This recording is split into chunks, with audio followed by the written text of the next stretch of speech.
รักแรกของผมจริงๆผมอายุ24แต่ผมไปรักผู้หญิงอายุ14ผมอดทนรออยู่6 ปีนะจนเขาอายุ20เขาถ่ายแบบเขาเป็นนางแบบเขาชื่อนง ทำไมถึงยังคงเลือกที่จะเป็นโสดไม่แต่งงาน เพราะว่ามันไม่มีคำจำกัดความว่าเราต้องไม่โสดนี่มันมีกฎข้อไหนหรอผู้ชายเนี่ยเวลายิ่งอายุมากเราไม่แต่งงานเขาก็จะถูกมองว่าแบบหวงชีวิตไม่อยากมีอะไรมาผูกมัดตัวเองยังรักความสนุกอยู่ผมไม่สนใจครับหนุ่มโสดจริงไหมคะวันนี้ผมตั้งใจจะโสดเพื่อคุณเพราะผมอยากจะออกรายการคุณแต่ถ้าเกิดว่าคุณบอกว่าพี่อ้นต้องโสดแท้ๆ100%ผมกลับก็ได้ก่อนจะไปชมรายการกันฝากกดไลค์กดแชร์กด Subscribe เพื่อติดตามทุกเรื่องราวของคนโสดได้ที่ช่อง KRP Entertainment นะคะโสด Society EP นี้ต้อนรับหนุ่มโสดที่ไม่ว่าเวลาจะผ่านไปนานแค่ไหนยังคงฮอตตลอดกาลสวัสดีค่ะพี่อ้นสวัสดีครับพี่อ้นคะหนุ่มโสดจริงไหมคะฮอตตลอดกาลเนี่ยเข้าใจแต่โสดผมให้คุณเลือกค่ะว่าวันนี้ผมตั้งใจจะโสดเพื่อคุณเพราะผมอยากจะออกรายการคุณแต่ถ้าเกิดว่าคุณบอกว่าพี่อ้นต้องโสดแท้ๆ100%ผมกลับก็ได้แสดงว่ายังไงคะแสดงว่าไม่โสดแล้วเหรอหรือยังไง definition ความโสดของพี่อ้นคืออะไรคะคือแต่งงานครับถ้าเกิดแต่งงานเมื่อไหร่ก็คือเราก็ commitment เนาะแต่ถ้าเกิดยังไม่แต่งงานก็คือใช้ชีวิตไปก่อนครับผมค่ะก็คือมีคนคุยอะไรยังไงก็คือเปิดโอกาสซึ่งกันและกันเราไม่ได้17เนาะเรา49มีอยู่แล้วแหละน่าภูมิใจมาก49แล้วยังคงฮอตขนาดนี้ใช้คำถูกไหมคะว่าฮอตตลอดกาลเพราะว่าเจอพี่อ้นมา20กว่าปีพี่อ้นก็ยังคงแบบเข้าวงการมาเพิ่งนับดูก็30 ปีได้แล้วนะก็ไม่รู้อะคือเป็นคนที่ไม่ได้สนใจเรื่องพวกนั้นอะเขาแค่ใช้ชีวิตของเราไปออกรายการหนึ่งเขาถามเราว่าตอนเราเข้าวงการมาตอนนั้นดังไหมเราดังแล้วใช่ไหมประมาณนี้แล้วก็แบบเอาจริงนะครับผมไม่ได้มานั่งสนใจอะว่าผมดังไม่ดังอะผมแค่อยากทำงานแล้วผมก็ใช้ชีวิตไปแล้วก็เป็นอ้นสราวุธไปเรื่อยๆไม่ได้มานั่งสนใจว่าดังเปล่าตอนนี้หรือว่าฮอตไหมตอนนี้ไม่ได้คิดอะไรถ้างั้นต้องถามนะคะพี่อ้นทำไมถึงยังคงเลือกที่จะเป็นโสดไม่แต่งงานเพราะว่ามันไม่มีคำจำกัดความว่าเราต้องไม่โสดนี่มันมีกฎข้อไหนหรอใช่ไหมจริงๆด้วยจริงมันมีกฎข้อไหนหรือว่ามนุษย์เกิดมาแล้วต้องแต่งงานทุกคนมันมีช่วงหนึ่งนะย้อนกลับไปประมาณ10 ปีที่แล้วนี่ตากล้องอยู่ตรงนี้ด้วย10 ปีที่แล้วรู้สึกว่ามันก็คิดชื่อลูกชายลูกสาวไว้แล้วแต่ว่าพอมันมีอะไรมากระทบทำให้ทุกอย่างมันเปลี่ยนแผนนะก็เลยคิดว่าก็ค่อยๆใช้ชีวิตมาประคับประคองชีวิตมาต่อมาอะไรอย่างเงี้ยจนก็มีความลังเลอยู่ช่วงหนึ่งเลยนะว่าเราทำอะไรผิดพลาดหรือเปล่าที่ทำให้เราไม่สามารถก่อร่างสร้างครอบครัวได้เพราะว่าเราก็โตมาในครอบครัวที่ไม่ได้สมบูรณ์เราก็อยากมีครอบครัวที่ดีแต่ว่าพอมันเกิดเรื่องราวขึ้นมาปุ๊บมันมีเรื่องมีราวมันอะไรในชีวิตมันก็ไม่ได้ง่ายนะจนเราก็แบบเพื่อนๆก็แต่งงานกันไปในรุ่นเลข3แต่งงานมีลูกแต่งงานมีลูกแล้วมันจะมีคำหนึ่งที่มันเป็นติดกับรุ่นเจเนอเรชันเราไม่รู้ทุกวันนี้ยังมีอยู่หรือเปล่านะครับที่บอกว่า the missing piece ที่มีวงกลมแล้วหายไปชิ้นนึงที่เราก็ตามหาสิ่งที่หายไปเพื่อให้เกิดความสมบูรณ์แบบผม realize ได้ว่ามันไม่มีคำนั้นหรอกเราแค่ติดกับกรอบของหลักคิดแต่ความเป็นจริงแล้วเนี่ยผมได้เรียนรู้ไม่นานนี่เองนะว่าไอชิ้นส่วนที่หายไปเนี่ยมันอาจจะสมบูรณ์ในความว่างนั้นก็ได้จริงๆแล้วมันไม่ได้หายไปมันแค่ชิ้นส่วนนั้นเป็นแบบนั้นไม่ได้ต้องเอาอะไรมาเติมเพื่อให้มันเต็มเพราะมันเต็มอยู่แล้วด้วยความว่างผมค้นพบว่าผมเป็นชิ้นส่วนนั้นนะผมเป็นวงกลมที่มีความขาดหายไปแบบนั้นแล้วก็ผมสมบูรณ์แล้วอ่ะผมก็เลยรู้สึกว่าผมไม่เดือดร้อนอะไรแล้วอ่ะเพราะฉะนั้นถ้าจะมีความรักหรือจะมีครอบครัวก็ปล่อยให้มันมีก็เป็นไปตามธรรมชาติใช่ถ้าเกิดไม่มีก็ไม่เดือดร้อนที่จะต้องหาอะไรเงี้ยเพราะว่าตัวของเรามันสมบูรณ์ด้วยตัวความสุขของเราอยู่แล้วเราไม่ต้องการใครมาเสริมเพื่อให้เต็มเพราะเราเต็มแล้วแต่ถ้าจะมีก็เป็นอีกวงกลมหนึ่งเข้ามาแล้วแบบเราได้เรียนรู้เขาอะไรเงี้ยพี่อ้นมุมมองความรักของพี่อ้นตอนแบบเด็กๆกับตอนปัจจุบันมันต่างกันไหมคะก็ต่างนะเด็กๆก็พ่อแม่ลูกอะเนาะอย่างที่บอกครอบครัวสมบูรณ์แบบครอบครัวแบบว่าซึ่งเราไม่ได้โตมากับพ่อแม่แล้วก็คือบ้านเรามันค่อนข้างแตกๆนะเราก็เลยคาดหวังว่าเราจะมีเหมือนวันแม่ก็มีแม่ไปโรงเรียนวันพ่อก็มีพ่อไปโรงเรียนซึ่งเราไม่เคยมีแล้วเรามีญาติที่แบบเขาก็มีพ่อแม่วันพาลูกๆไปเที่ยวซื้อของขวัญมาให้ลูกเขามีเงินเก็บให้ลูกๆเขาเงี้ยก็นั่งจะได้แต่นั่งมองแบบอารมณ์ตอนนั้นมันแบบมันเศร้าถึงขนาดที่แบบมีเพื่อนบางคนนะคะที่ครอบครัวอาจจะไม่เนี่ยเองก็โตมาในซิงเกิลมัมเนาะแต่สำหรับเรา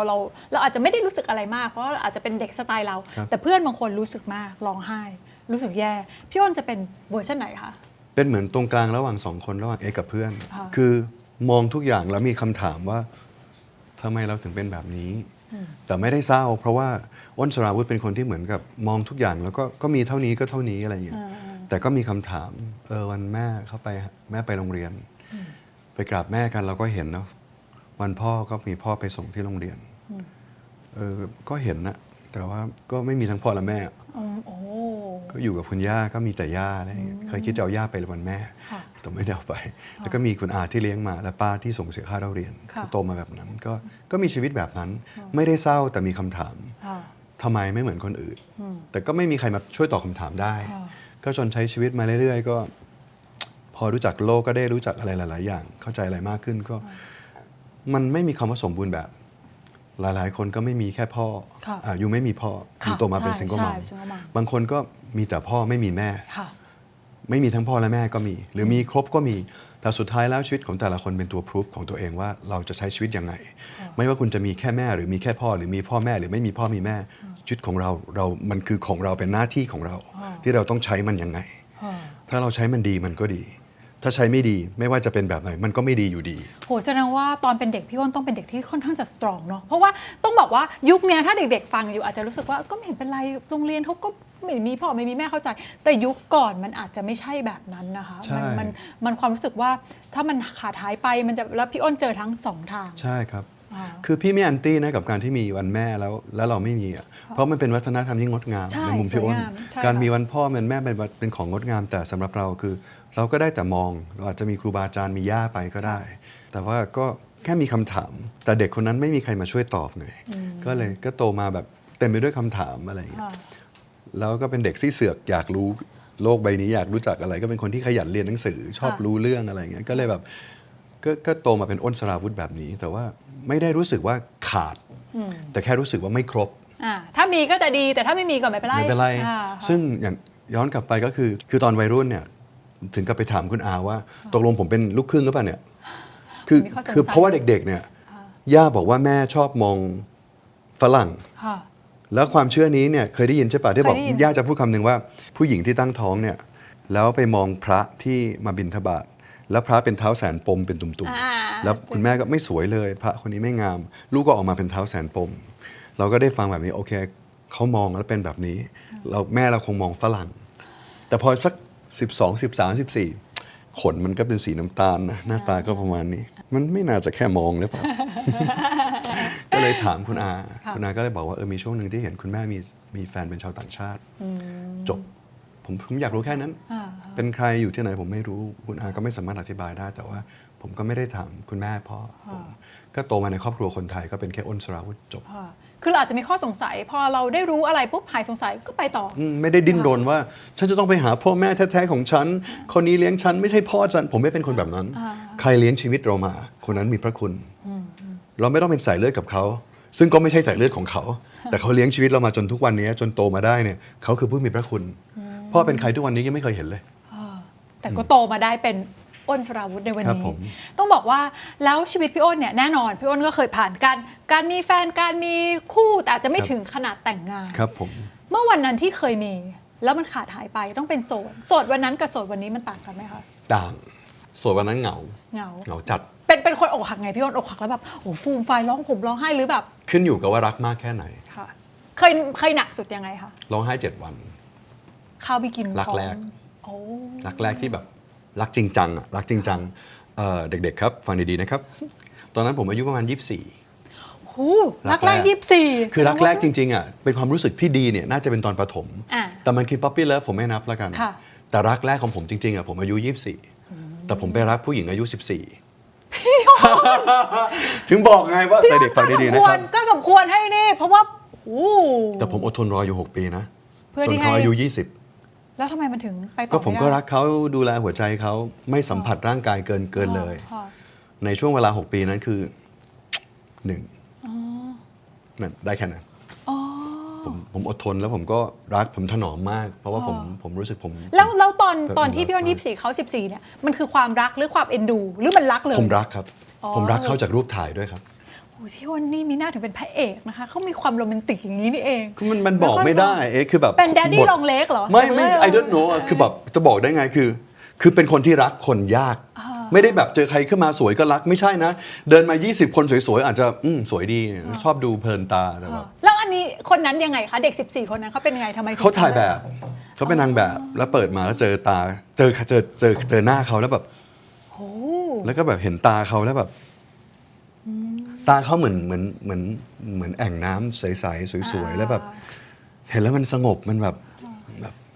แล้วก็ว้าวแบบอบอุ่นหัวใจอ่ะแล้วก็ไล่ไปดูชื่อโอ้ my god ชื่อเขาแบบเป็นชื่อที่แบบจดจำมากเพราะเป็นชื่อที่งดงามมาก ก็เลยแบบตกหลุมรักตั้งแต่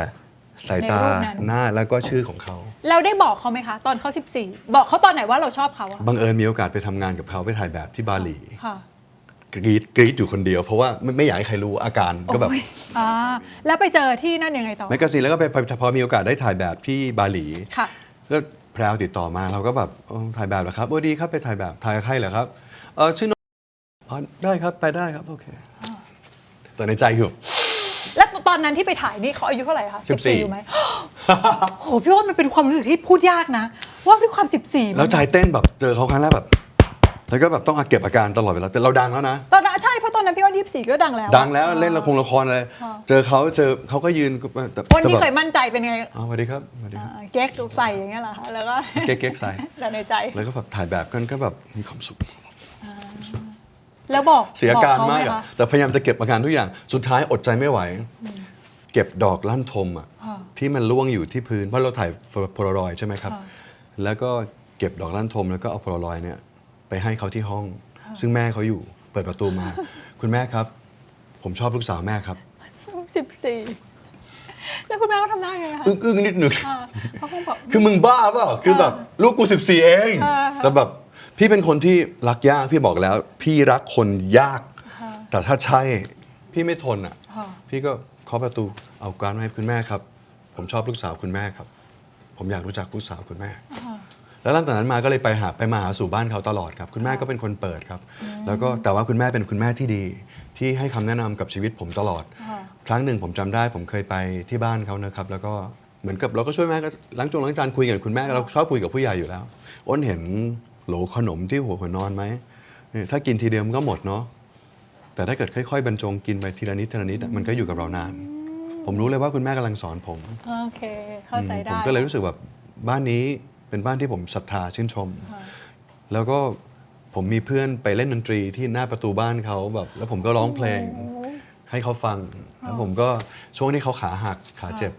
ผมก็บ่อยเขาอยู่บ้านแล้วผมก็ไปซื้อดอกไม้ไปทำเฟือกดอกไม้ให้เขา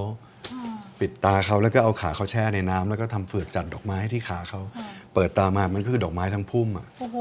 แล้วตอนที่เขาไปเมืองนอกกลับมา ตอนที่เขาจะกลับ ผมก็ขอที่บ้านเขาว่าผมขอไปจัดห้องเขา ผมก็เอารูปโพลารอยด์รูปการ์ดอะไรต่างๆของครอบครัวเขามาติดแล้วมีลูกโป่งเต็มห้องเลย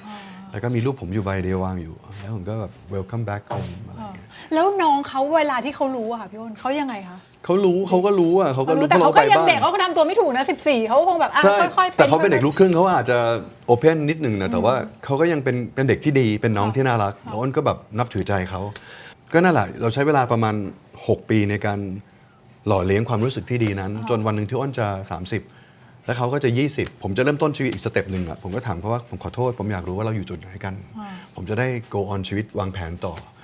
เขาก็ตอบผมมาตรงๆว่าเขารู้สึกดีกับเรามากทุกครั้งที่เขามีปัญหาเขาก็คิดถึงเราแต่ว่าเขาได้ลองถามตัวเองแล้วครับพบว่าเขาไม่ได้รักเราเหมือนที่เรารักเขา เจ็บปวด เจ็บปวดนะ แต่พี่โคตรศรัทธาเขา เพราะว่าเขาพูดตรง ถูกต้อง ตรงไปตรงมาและซื่อสัตย์กับตัวเอง ซึ่งโอเคพี่ขอบคุณมากที่แบบชัดเจน พี่กลับไปแบบ โอ้โห อยู่ในห้องอาทิตย์หนึ่ง โอ้แล้วถ้าอะไรที่ทำให้พี่อ้นฮิวใจตัวเองลุกขึ้นมาได้คะ ก็กลับมาเริ่มใหม่เล่าความรู้สึกให้ฟังแบบเป็นความรู้สึกแบบนั้นจริง ปลาตัวหนึ่งที่อยู่ในโหลปลาสวยๆมา6 ปีอะอยู่ดีมันถูกปล่อยลงทะเลอะความรู้สึกพี่เป็นแบบนั้นหรือภาพออกไหม แต่ก็ มันแบบ ดีมันแค่ 6 ปี ถ้าไปรอมากไปกว่านั้นมันอาจจะเหมือน 6 ปีเนาะ แต่มันก็ดีกว่า8 ปี 10 ปี แต่มันก็สวยงาม พี่อ้น คิดไปทีไรก็สวยงาม ใช่ น้องก็ยังเป็นความงดงาม ทุกวันนี้ก็ได้ยินว่าน้องแต่งงานแล้วแล้วก็อยู่ที่สเปนแล้วก็มีลูกแล้วอะไรเงี้ยก็ยังเขาก็ยังเป็นความงดงามในใจเรา ซึ่งอ้นว่าสำหรับชีวิตอ้นนะอ้นโชคดีที่อ้นเป็นคนที่เวลาอ้นมีความรักเนี่ยอ้นมักจะเจอคนรักที่ดีตลอด และสาเหตุที่เลิกเพราะอะไรคะส่วนใหญ่ ก็อย่างน้องเนี่ยคือเขาตอบชัดเจน บางคนที่เอาลองคบแล้วไม่ใช่ก็คือคุยกันตรงๆเลยบางคนเข้ามารักเรามาก แต่เราทบทวนตัวเองแล้วเคสเดียวกันเลยพอมันไม่ใช่เราก็ต้องบอกตรงๆเขาก็ร้องไห้เราไม่ชอบเห็นใครร้องไห้แต่เราต้องบอกตรงๆบางคนก็จากกันไปอะไรอย่างเงี้ยบางทีก็มีเรื่องราวในชีวิตซึ่งมันก็อย่างคนที่เคยคิดว่าจะแต่งงานกันก็ถึงจุดหนึ่งที่มันไปไม่ได้ก็บอกลากันไปอะไรเงี้ยทุกวันนี้เขาก็แต่งงานแล้วเหมือนกันเนาะก็แยกย้ายกันไปเติบโตนะคะถ้ามันไม่ใช่ก็ดีกว่าดันทุรังไว้ซึ่งทุกคนคือความทรงจำที่ดีของอ้นทั้งหมดอ้นมีแต่ความรักที่ดีทั้งหมดในชีวิตเลยพี่อ้นบอกว่ามีความรักที่ดีมาตลอดชีวิตแต่วันนี้พี่อ้นเลือกที่จะโสดแบบไม่ผูกมัดแสดงว่าสถานะวันนี้มันดีกว่าการที่จะต้องผูกมัดมันโตแล้วมั้งมันรู้สึกว่ามันไม่ใช่ว่าความรักคือแต่งงานอ่ะไม่ใช่สำหรับอ้นก็ถ้าแต่งงานก็คงแต่งให้ผู้หญิงคือแต่คือข้ามไปก่อนแล้วกันเพราะไม่ได้รู้สึกมันเป็นเรื่องพิเศษสำหรับเราสาวๆฟังอยู่อาจจะแบบเว้ยอะไรกันเขาจะแต่งงานไม่สนใจผู้ชายอาจจะคิดอย่างนี้เยอะนะครับคือเฉยๆแต่ว่าความรักคือความรักแล้วมันก็คือช่วงเวลาที่อยู่ด้วยกันและมีความสุขต่อกันแต่พี่อ้นบางทีผู้ชายนะคะโดยเฉพาะมันไม่เหมือนกันนะคะผู้หญิงถ้าแบบเริ่มจะ30หรือ30กว่า40พอไม่โสดปุ๊บมันจะมีคำว่าคานชีวิตเป็นของคุณหรือของคนอื่นล่ะใช่ไหมถ้าชีวิตเป็นของคุณจะสนใจทำไมล่ะคนที่พูดว่าคานกับคุณเขาไม่ได้เคยช่วยคุณผ่อนบ้านผ่อนรถทำมาหากินคุณจะสนใจเขาทำไมวันนี้คุณแย่เขาอยู่กับคุณหรือเปล่าล่ะถ้าเขาไม่อยู่ก็ไม่ต้องสนใจปล่อยผ่านอย่าไปยึดติดกับกรอบเดิมๆอะไรที่มันไม่ควรยึดอ่ะไม่ต้องยึดไม่มีใครเราต้องอยู่กับมันเพื่ออะไรถูกกักขังเพื่ออะไรถ้าเราเป็นนกเราจะถูกกักขังในกรงเพื่ออะไรเราบินเองสิเพราะมันชีวิตมันเป็นของเราใช่แต่ถามพี่อ้นกลับกันว่าผู้ชายเนี่ยเวลายิ่งอายุมากเราไม่แต่งงานและแน่นอนว่าคือจะต้องคงดูแลตัวเองได้ให้ดีเนาะเขาก็จะถูกมองว่าแบบห่วงชีวิตไม่อยากมีอะไรมาผูกมัดตัวเองยังรักความสนุกอยู่ผมไม่สนใจครับผม49ครับพี่อ้นหนึ่งเลือกที่จะโสดและพี่อ้นว่าข้อดีของการเป็นคนโสดคืออะไรคะความรับผิดชอบมันน้อยลงนะเพราะว่าเราดูแลชีวิตเราเป็นหลักเลยเราไม่ต้องดูแลเราไม่ต้องห่วงลูกคือถ้าเกิดมีลูกผมบอกได้เลยว่าผมคิดภาพตัวเองเลยถ้าผมมีลูกในเรื่องใหญ่ลูกผมจะไม่ได้ไปโรงเรียนนะครับทำไมอะคะผมจะให้ลูกเรียนที่บ้านครับโอ้เรียนเป็นโฮมสคูลเพราะอะไรคะผมคิดถึงขั้นว่าผมจะไปซื้อเกาะและให้ลูกผมอยู่บนเกาะกับผมแล้วผมไม่ให้ลูกไปโรงเรียนห่วงอย่างเงี้ยเหรอคะใช่ครับเพราะว่าผมห่วงเพราะว่าผมเป็นห่วงเขาเนื่องจากว่าผมกลัวสังคมนี้และนี่นับวันเนี่ยสังคมนี้ก็ยิ่งน่ากลัวขึ้นเรื่อยๆโลกมีแต่ความอะไรก็ไม่รู้โดยเฉพาะโรงเรียนแพงๆนับวันก็จะยิ่งรู้สึกว่าโรงเรียนแพงๆไม่ใช่ที่ปลอดภัยเพราะฉะนั้นผมห่วงลูกผมเมื่อไหร่ก็ตามที่มีลูกผมจะรู้สึกว่ามันมีความผูกพันบางอย่างที่เป็นราหุลที่เพิ่มขึ้นทุกวันนี้ผมรักชีวิตผมแบบนี้เพราะว่าผมรักอ้นสราวุธแต่ถ้าผมจะมีลูกที่ชื่อเด็กชายพุทธานนั่นน่ะพุทธานคือชื่อลูกผมโอ้คิดชื่อถึงขนาดคิดชื่อเลยเหรอพี่อ้นใช่ผมตั้งชื่อให้เขาซึ่งทุกวันนี้ชื่อนี้ไม่ได้ใช้แต่ว่ากลายเป็นเวลาที่เล่นละครสังเกตว่าอ้นสราวุธพุทธานมาศทองคือชื่อลูกผมจะไม่อยากให้เขาไปโรงเรียนเพราะผมรู้สึกว่าเราดูแลเขาดีเนาะให้เขาเป็นเด็กดีแต่ผมไม่รู้ว่าส่งเขาไปแล้วเขาจะไปเจอคนแบบไหนผมไม่สามารถทนได้พี่อ้นคิดอย่างนี้พี่อ้นเลยรู้เลยว่าอ๋อโอเคชีวิตฉันเป็นแบบนี้ดีแล้วเป็นโสดเนี่ยแหละดีแล้วแล้วอีกหนึ่งอย่างคือพี่อ้นเป็นคนที่วางแผนทุกอย่างแบบเป็นคนวางแผนไหมคะเพราะอย่างเรื่องงานเนี่ยพี่อ้นจากเป็นนักแสดงเด็กเนาะนายแบบนักแสดงปัจจุบันทำธุรกิจเป็นนักธุรกิจเนาะวางแผนการเงินอย่างล่าสุดที่เป็นข่าวดังว่าแบบพี่อ้นแบบ refinance เป็นเหมือนเขาเรียกว่าอะไรอ่ะเป็นคนที่กล้าออกมาพูดเรื่องการเงินของนักแสดงเป็นคนแรกๆเลยด้วยซ้ำทำไมเราถึงไม่พูดล่ะครับคือตรรกะพี่อาจจะประหลาดคือมีคนพูดคำนี้เยอะมากเป็นดาราที่กล้าพูดคำออกมาพูดว่าตัวเองต้องทำรีไฟแนนซ์คำถามผมคืออะไรทำให้เราต้องไม่กล้าด้วยเหรอเราทำความผิดอะไรเหรอการรีไฟแนนซ์เป็นเรื่องปกติของมนุษย์หรือเปล่าคือเราจัดการการเงินมาอยู่ตลอดเราไม่เคยมีหนี้สินอ้นไม่มีหนี้สินเลยครับผ่อนเยอะเพื่อให้หมดเร็วๆแต่พอโควิดปุ๊บงานไม่เข้าเพราะว่าละครมันถ่ายไม่ได้เราก็ต้องใช้เงินเก็บไปเยอะสุดท้ายปุ๊บเราต้องจัดสรรระบบการเงินไปหาธนาคารคุยกับเขาเพื่อให้เขาลดจำนวนหนี้สินเราลงไม่ใช่ลดจำนวนหนี้สินการผ่อนโครงสร้างหนี้ปรับทุกอย่างจนถึงวันปุ๊บเราก็ใช้ชีวิตมาผ่อนเยอะประหยัดตัวเองแต่น้องๆทีมงานบอกว่าพี่อ้นทำงานหนักพี่อ้นเป็นคนทุ่มเทอะไรอย่างเงี้ยพี่อ้นควรจะมีชีวิตที่สบายกว่านี้หรือเปล่าพี่อย่าไปเอาเงินถมกับมันเยอะขนาดนี้ก็ได้อะไรเงี้ยแต่เราไม่ชอบมีหนี้ไงเราอยากให้มันหมดเร็วเราก็เลยพอมานั่งคิดใหม่แบบเรากระเบียดกระเสียนชีวิตมากเกินไปหรือเปล่าวะจนน้องๆมันก็รู้สึกแบบ พี่เป็นคนประหยัดเกินไปอ่ะพี่คนสบายกว่านี้รีไฟแนนซ์ไหมพี่บอกว่าลองคุยดูพอธนาคารมาคุยแล้วมันเป็นเรื่องที่แบบอ้าวโอเคมันก็ไปได้ก็ลองดูเพราะที่เก่าที่ผมทำก็เป็น10 กว่าปีมาแล้วก็เลยลองทำใหม่แล้วพอมันทำทุกอย่างเสร็จปุ๊บมันก็เป็นความโล่งใจซึ่งแน่นอนเราผ่อนต่อเดือนน้อยลงระยะเวลาการผ่อนจบช้าลงแต่เราสามารถโปะได้ตลอดเวลาถ้ามีเงินนะมีเงินก็โปะไปก็ไม่ต้องคิดอะไรเยอะมันเป็นคอนดิชันที่เหมาะพอดีกับนิสัยเราค่ะคือถ้าเกิดเราโปะเราทำทุกอย่างก้อนใหญ่ๆก้อนใหญ่ๆตัวนี้เราจะบีบคั้นตัวเองนิดนึงอ่ะเพื่อให้มันหมดเร็วแต่ถ้าเกิดเราผ่อนตัวเองให้เบาลงอ่ะแล้วเราโปะเรารู้สึกว่าชีวิตของเรามันเป็นรูปแบบชีวิตที่มันพอดีกับนิสัยของเราซึ่งเฮ้ยมันดีจังแล้วอย่างที่บอกคือพอเราโพสต์ไปเนี่ยมันมีคน2 ทางคนจำนวนประมาณ 8-90% ได้พลังบวกจากเราและได้ความรู้อีกประมาณ10 กว่า%ไม่อ่านข่าว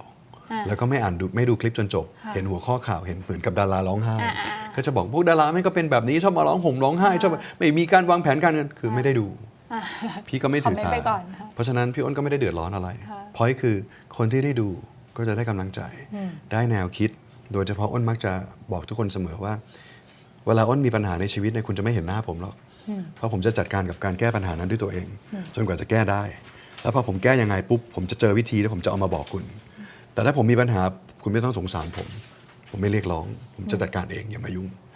เราแค่ถ้ามีอะไรเราก็อยากที่จะบอกเมื่อกี้น่าสนใจอย่างนึงค่ะพี่อ้นบอกว่าทีมงานบอกว่าพี่อ้นพี่ประหยัดเกินไปหรือเปล่าประหยัดเกินไปคือยังไงคะในพาร์ทความของเราเป็นนักแสดงเนอะภาพดาราก็ต้องโอมากาเสะบ้างต้องปาร์ตี้ไม่เสียดายตังค์ก็ไม่เสียดายตังค์ช้อปปิ้งแทบจะไม่เลยแบรนด์เนมไม่ชอบอยู่แล้วด้วยใช่ไหมคะหรือสนใจเรื่องแฟชั่นแต่รู้สึกว่ามันใช้มันเมื่อจำเป็นไม่ได้ตามแฟชั่นถ้าเกิดจะตามกำลังทรัพย์เรามีไหมถ้าเกิดเราไปใช้เสื้อผ้าที่หรูๆเยอะๆแล้วกำลังทรัพย์เราต้องระวังเรื่องการผ่อนบ้านเป็นหลักเราจะทำอะไรเกินตัวไม่ทำแต่ถ้าเกิดต้องไปงานที่ต้องแต่งตัวดีๆยืมประเดี๋ยวนี้เขามีนะคะมีให้ยืมเป็นแบบอยากกินอะไรอร่อยๆถ้าเกิดว่าตัวเรามันจะแบบจำเป็นไหมจริงคำว่าจำเป็นไหมกินได้ไหมไม่ใช่ตามใจปากเพราะว่าเรามีสัตว์เลี้ยงมีหมา2แมว5นกมีลูกมีไก่มีความรับผิดชอบเราไม่ใช่เรามีเงินที่ต้องจ่ายกับเด็กๆต่อเดือนแบบเป็นหมื่นเพราะฉะนั้นเราต้องระวังมีค่าผ่อนบ้านเกือบแสนมีค่าเด็กๆมีค่าใช้ชีวิตอะไรทุกอย่างเราต้องระวังเรื่องการใช้เงินเราจะไปแบบตามใจเพื่อนตามเพื่อนไปเล่นปาร์ตี้กินเหล้าไปดื่มไปอะไรอย่างนั้นไม่ได้เพราะถ้าเกิดเราเอาหน้าใหญ่กับเพื่อนๆเราไปปรับใช้ชีวิตแบบนั้นแล้วเราลำบากเพื่อนๆไม่ได้มาช่วยเราไม่ทำแบบนั้นเพราะฉะนั้นก็น้องๆก็รู้สึกว่าพี่อ้นควรจะไปเล่นอะไรมากกว่านี้ให้ชีวิตเขาเรียกผ่อนคลายกว่านี้ใช่แล้วก็มีของขวัญให้ตัวเองได้บ้างที่ไม่ใช่มาแบบอันนั้นไม่กล้าซื้ออันนี้ไม่เอาอันนี้ไม่ได้ไม่ต้องพี่อ้นควรจะซื้อได้เพราะเรามองภาพพี่อ้นด้วยคนที่ความรู้จักกันมาเป็น10 ปีนะคะก็คิดว่าพี่อ้นแบบก็น่าจะเป็นเหมือนผู้ชายทั่วไปซื้อนาฬิกาซื้ออะไรซื้อแบบตามสไตล์เพราะพี่อ้นทำงานเยอะนะมันไม่ผิดถ้าพี่อ้นจะใช้เงินของตัวเองเพียงแต่พอมาได้รู้แล้วโอ้พี่อ้นเป็นคนแบบวางแผนเป๊ะใช่ครับแล้วรถที่ขับทุกวันนี้12 ปีกว่าแล้ว13ได้แล้วบิวคนรอบข้างทั้งน้องๆหรือว่าคุณอาก็จะบอกซื้อใหม่ได้แล้วบอกว่ายังขับได้อยู่ยังไม่มีปัญหาที่ถึงขั้นขับไม่ได้ก็จะขับมันก็จะซ่อมไป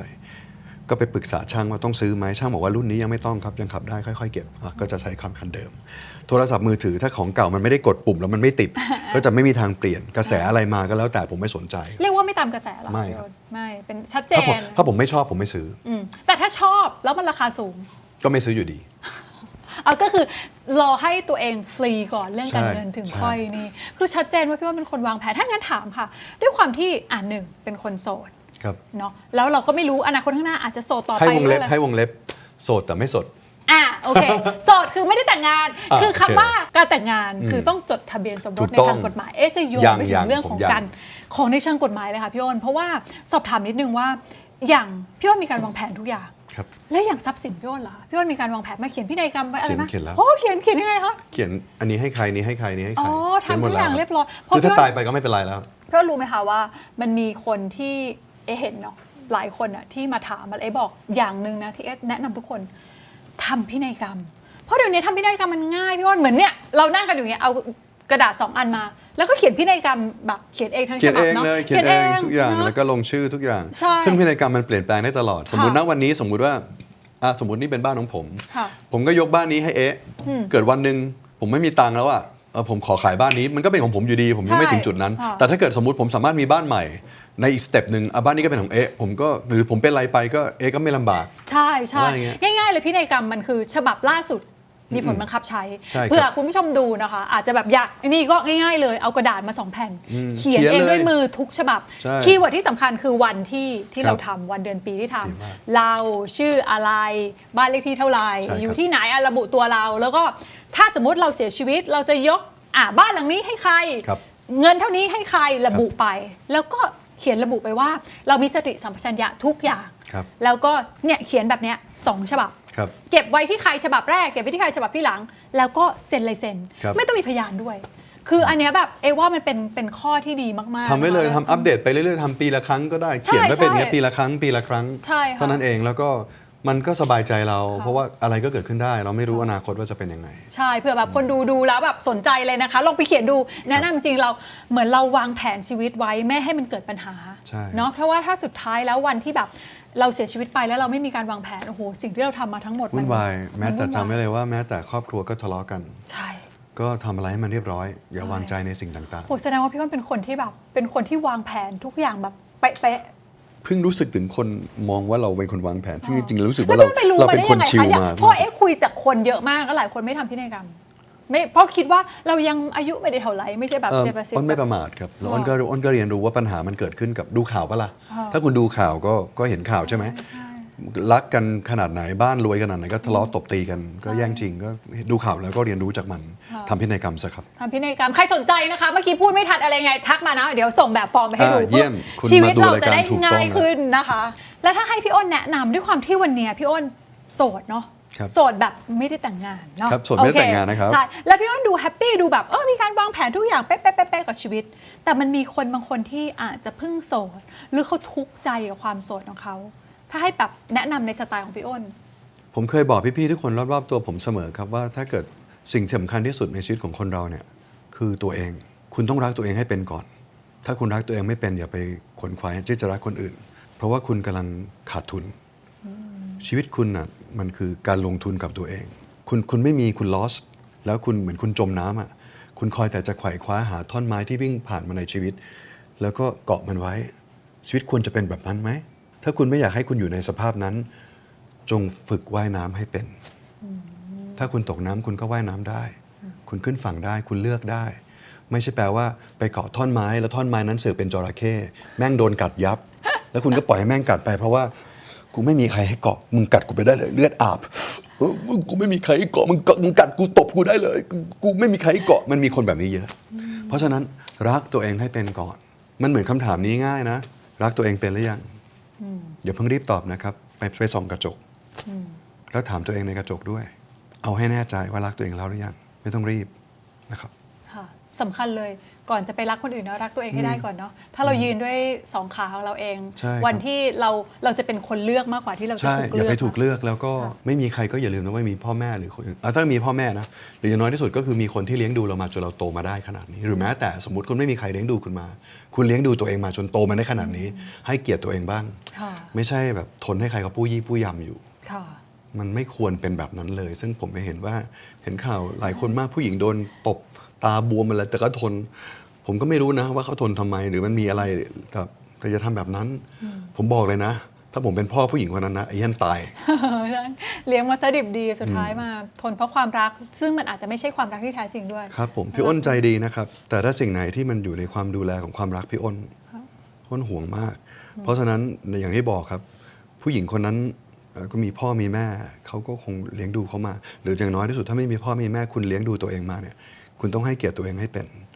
อย่าไปให้ใครเขาทำทารุณกับคุณ หรือว่าทำอะไรที่มัน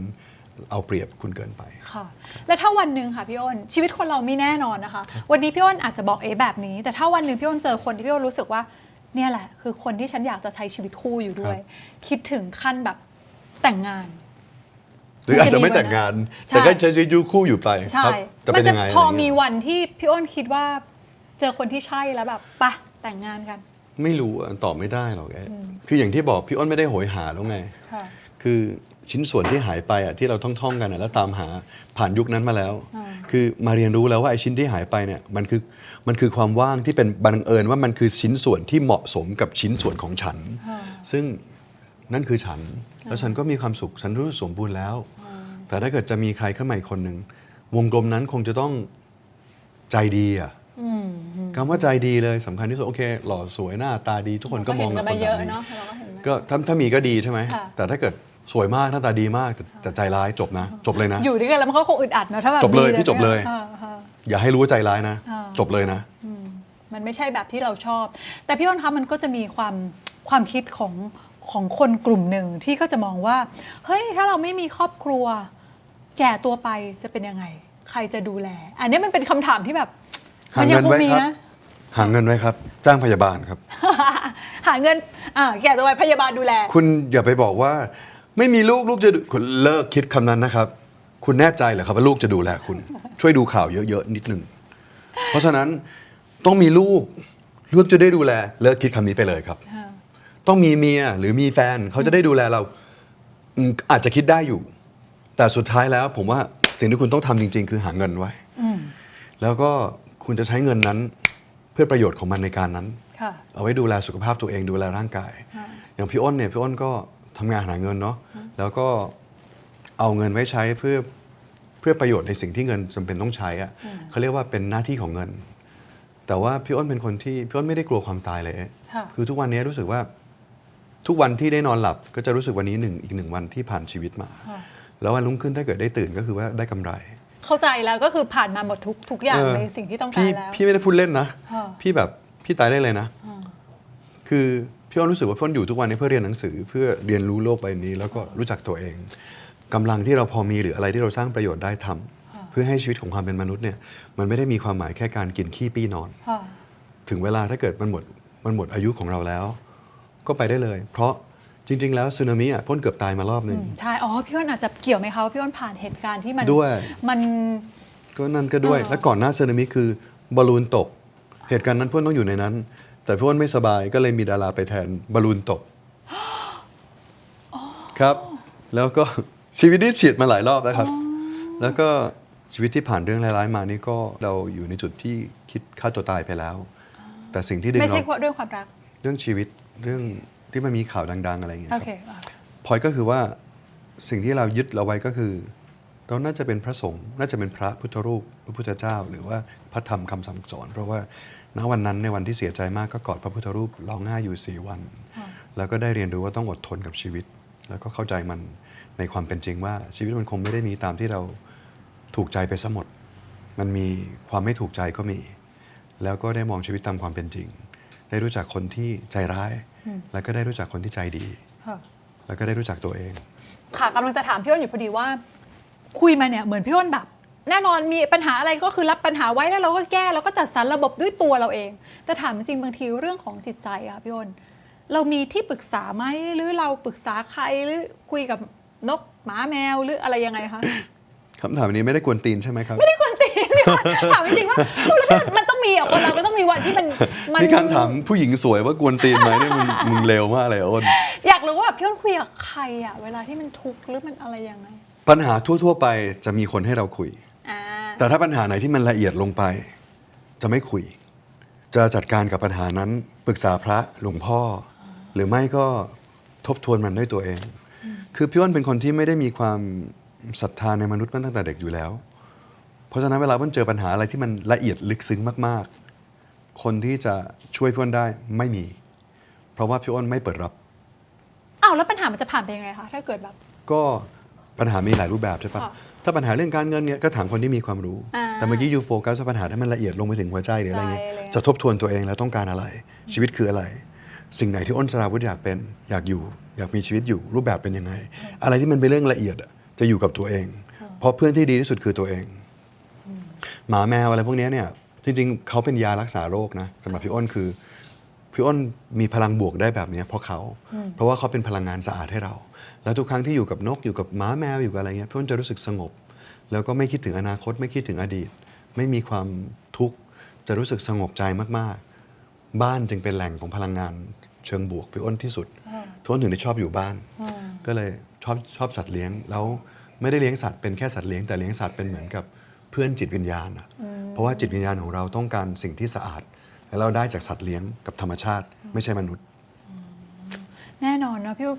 เข้าใจเลยว่าพี่อ้นสุดท้ายแล้วไม่ว่าใครจะพูดอะไรไปหาเพื่อนคนนู้นคนนี้ใครจะให้คำแนะนำแต่สุดท้ายคนที่แต่สุดท้ายคนที่จะกรองทุกอย่างแล้วตัดสินใจคือตัวเราถึงได้บอกว่าเวลามีเรื่องอะไรที่ทุกข์ใจเนี่ยจะไม่ค่อยเห็นหน้าผมจะ find out จนเจอหนทางแล้วผมก็จะจัดการอยู่กับมันจนเจอแล้วพอผมเจอหนทางที่จะเดินได้หรือแก้ปัญหาได้คุณถึงจะได้เห็นผมแล้วผมบอกว่าผมเจออะไรมาบ้างผมแก้ยังไงแต่ผมจะไม่เรียกร้องให้ใครมาสงสารผมไม่ได้ขายไม่ได้เอาความสงสารมาขายแต่แค่ว่าเราผ่านมาได้นะเราผ่านแบบนี้เอามาแนะนำเพื่อให้เป็นประโยชน์กับคนที่ฟังอันนั้นโอเคพี่อ้นคะวันนี้พี่อ้น49ยังคงอยากจะบอกว่าพี่อ้นเดินมาเอวแบบโอ้โหแบบ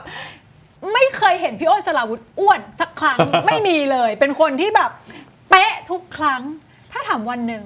จะต้องเป็นคนชายโสดอ้นสราวุธชายโสดวัย70จะเป็นยังไงคะก็ยังคงเป๊ะอย่างนี้ไหมคะไม่รู้ตอบไม่ได้แค่รู้สึกว่าก็คงดูแลตัวเองไปนานๆเพราะนี่มันก็เริ่มออกกำลังกายมาจริงจังก็20 ปีแล้วอะก็มีความสุขไม่ได้ออกกำลังกายเพื่อต้องการความหล่อนะอันนั้นเป็นผลพลอยได้อ้นออกกำลังกายเพราะว่าจริงๆแล้วมันมีหลักที่ลึกกว่านั้นถ้าคุณจะเก็บไปใช้ก็ได้นะครับเวลาอ้นไหว้พระสวดมนต์ทุกคืนเนี่ยอ้นจะขอบคุณอ้นสราวุธทุกวันที่เป็นบ้านที่ยอดเยี่ยมที่เป็นยานพาหนะที่พาอ้นไปไหนต่อไหนได้ยอดเยี่ยมเมื่ออ้นจะจบชีวิตลงอ้นก็จะขอบคุณเขาที่ขอบคุณที่ให้อ้นได้อยู่อาศัยชั่วคราวอ้นมองเนี่ยเป็นบ้านเป็นยานพาหนะเพราะฉะนั้นถ้าอ้นอยากอยู่บ้านสวยๆอ้นก็จะทำบ้านอ้นให้น่าอยู่อ้นอยากอยู่กับรถที่มันแข็งแรงพาอ้นไปได้ไกลๆอ้นก็จะทำรถอ้นให้แข็งแรงอ้นมองชีวิตอ้นเป็นแบบนี้เพราะฉะนั้นอ้นไม่ได้มองมันเป็นเรื่องความงามแต่โอเคมันกลายเป็นความงามไปซะโดยปริยายด้วยอาชีพด้วยอะไรเมื่อก่อนด้วยอาชีพทำให้เราต้องดูแลตัวเองเป็นความงามแต่พออยู่กับมันมาจนลึกซึ้งอ่ะมันไม่ได้มองเป็นเรื่องความงามแล้วมันมองเป็นเรื่องที่อยู่ของจิตวิญญาณซึ่งเราอาศัยอยู่ณปัจจุบันนี้เราก็คงจะดูแลบ้านหลังนี้ไปเรื่อยๆเท่าที่เราจะดูแลได้จนถึงวันหนึ่งที่แบบเราจะไปละเราเต็มที่ได้เท่านั้นก็คือเท่านั้นเราก็ขอบคุณนะอ้นที่ให้อยู่แป๊บหนึ่งอะไรอย่างเงี้ยคือไม่แปลกเลยคือรูปลักษณ์ของพี่อ้นเหมือนนักแสดงเมืองนอกที่เราเคยเห็นเนาะคือแน่นอนพี่อ้นเราจะต้องแตกต่างจากตอนเรา20แต่คือเราดูดีในแบบของคนอายุ49นะแล้วอย่างรู้จักพี่อ้นนะพอเห็นพี่อ้นยังคงหล่อเราก็ชื่นชมนะเรารู้สึกแบบเป็นแรงบันดาลใจให้คนว่าไม่ว่าเวลาจะผ่านไปนานแค่ไหนเราก็ต้องดูแลตัวเราเนาะเพราะว่ามันเป็นความสุขอย่างนึงของก็ถ้าคุณมองเป็นเรื่องความงามคุณจะมีวันเหนื่อยครับแต่ลองมองมันเป็นเรื่องที่อยู่อาศัยสิครับผมว่าคงไม่อยากอยู่บ้านเน่าๆก็จะดูแลตัวเองเหมือนกันให้เกียรติสิ่งที่เราให้เกียรติสิ่งที่เราอาศัยอยู่พอมองแบบนี้ปุ๊บคุณจะเข้าใจว่าฉันต้องทำยังไงสุดท้ายค่ะพี่อ้นเป็นไอดอลของคนหลายๆคนโดยเฉพาะวันนี้เราคุยกันในเรื่องของท็อปิกของความโสดเนาะความโสดในแบบฉบับที่เราเลือกได้ว่าเราจะโสดแบบไหนสุดท้ายพี่อ้นฝากอะไรถึงคนดูว่าเราจะโสดแบบไหนให้เรามีความสุขกับชีวิตได้คะความรักเป็นเรื่องละเอียดอ่อนและยากครับผมยังไม่ได้เป็นคนเก่งขนาดนั้นครับผมทุกวันนี้ผมก็ยังเรียนรู้อะไรเยอะมากครับแต่แค่รู้สึกว่าผมได้เรียนรู้แล้วว่าผมรักตัวเองที่สุดผมไม่ใช่แค่อ้นสราวุธที่ไปเจอคนและเอาความรักไปแบ่งให้ทุกคนแต่ผมจะเริ่มต้นที่ผมรักตัวเองก่อนเพราะฉะนั้นทุกวันนี้ผมใช้วิธีการขอบคุณนะอ้นขอบคุณมากเลยอะไรเงี้ยผมรักตัวเองแบบนี้ถึงแม้ผมจะเป็นอ้นที่ขาดซึ่งชีวิตมันก็ไม่มีคำว่าสมบูรณ์แบบอยู่แล้วผมก็รักในความขาดนั้น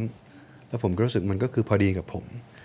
ถ้าผมจะเจอคนที่ผมรักหรือใครเข้ามาในชีวิตก็แปลว่าคนนั้นคงเป็นอีกวงกลมหนึ่งที่ผมรู้สึกว่าสวยดี